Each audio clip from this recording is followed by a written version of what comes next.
کر رہا ہے.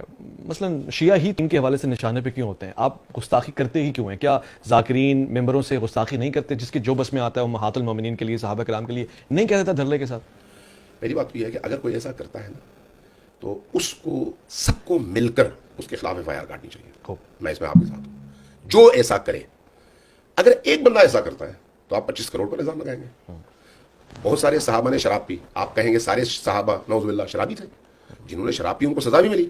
تو اس کا مطلب یہ ہے اگر کسی نے بدکاری کی، وہ تو شراب کے حکم لانے سے پہلے ہے نا، یعنی اس کے بعد کی شراب کے حکم کے آنے سے پہلے تو سزا بھی نہیں تھی نا. میں سزا کی بات کر رہا ہوں. جن کو درے لگے ہیں شراب پینے پر، کب لگے ہیں؟ شراب کے حکم کے، حرمت کے حکم کے آنے کے بعد. تو وہ کون تھے؟ کافر تھے؟ نہیں، کافروں پر تو کوئی پابندی نہیں ہے. مسلمان تھے. تو وہ مسلمان کون تھے؟ مدینہ والے تھے. مدینہ والے کون تھے؟ جو رسول اللہ کو دیکھ چکے تھے.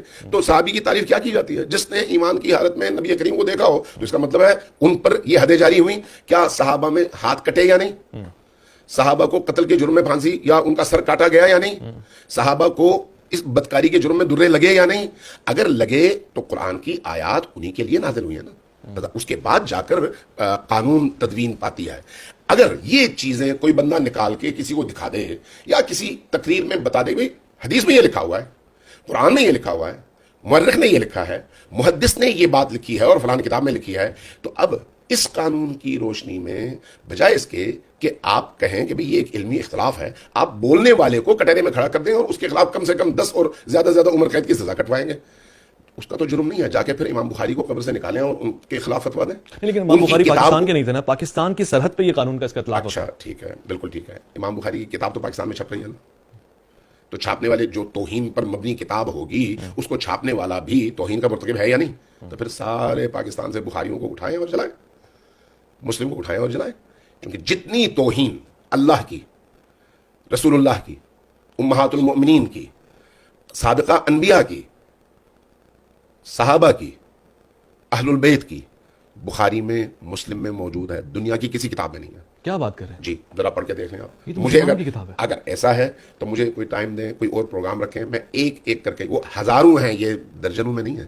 یعنی وہ دانستہ توہین کی گئی ہے، آپ کہہ رہے ہیں کہ ارے بھائی اگر یہ کہا جائے کہ یہ حدیث ہے، میں مثال دیتا ہوں، اگر یہ کہا جائے یہ حدیث ہے کہ حضرت موسیٰ نہا رہے تھے، شیطان آیا ان کے کپڑے لے کے بھاگ گیا، حضرت موسیٰ مادرزاد برہنہ نعوذ باللہ اس کے پیچھے بھاگتے رہے، شیطان سارے شہر میں گھومتا رہا اور لوگ حضرت موسیٰ کو اس شکل میں دیکھتے رہے. تو یہ حضرت موسیٰ کی تعریف ہے، تنقیص ہے، توہین ہے، کیا ہے؟ قابل برداشت ہی نہیں ہے. اچھا، اگر کوئی یہ کہے کہ بخاری کی حدیث ہے کہ نبی کریم اپنی زوجہ حضرت ام المومنین عائشہ کے ساتھ، اب یہ باتیں میں کیسے، مطلب میں سننا ہی نہیں چاہ رہا، میں دلی میرا بجھ رہا ہے اس کو سن. پھر بخاری کو میں اسی لیے کہہ رہا ہوں نا پابندی لگا دیں. چونکہ بخاری میں یہ حدیث ہے نا کہ آپ اور حضرت عائشہ چادر کے نیچے تھے، حضرت ابو بکر داخل ہوئے اپنی جگہ سے ہلے نہیں. یہ ساری چیزیں آپ کہہ رہے ہیں کہ یہ موجود ہے. یہ توہین ہے یا نہیں؟ یہ توہین ہے یا نہیں؟ رسول اللہ کی بھی توہین ہے، حضرت ام المومنین عائشہ کی بھی توہین ہے کہ ان کے بند حجرے میں کبھی حضرت ابو بکر داخل ہوتے ہیں، کبھی حضرت عمر داخل ہوتے ہیں، کبھی حضرت عثمان داخل ہوتے ہیں، جبکہ وہ نامحرم ہے.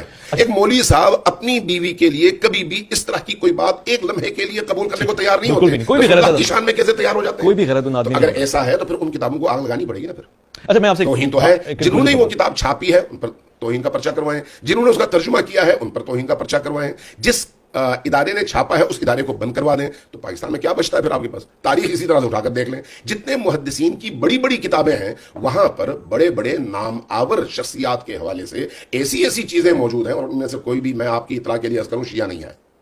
کوئی شیعہ نہیں ہے کہ کوئی کہے یہ شیعوں کی روایت ہے. نہیں بھائی، امام ابن ابی شیبہ شیعہ نہیں ہے، بخاری شیعہ نہیں ہے، تبری شیعہ نہیں ہے، کامل شیعہ نہیں ہے، ابن اسیر شیعہ نہیں ہے، البدایہ والنہایہ شیعہ نہیں ہے. یہ جو صحاح ہیں ان کا کوئی مصنف شیعہ نہیں ہے.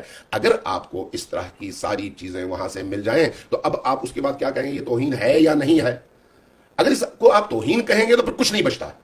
اگر آپ اس کو توہین نہیں کہیں گے تو پھر بولنے والا اور وہ بیان کرنے والا وہ بھی توہین نہیں کر رہا. تو اس لیے توہین کی تعریف ضروری ہے کہ توہین کس کو کہتے ہیں. سارا مدعا یہ ہے کہ توہین ڈیفائن ہو جائے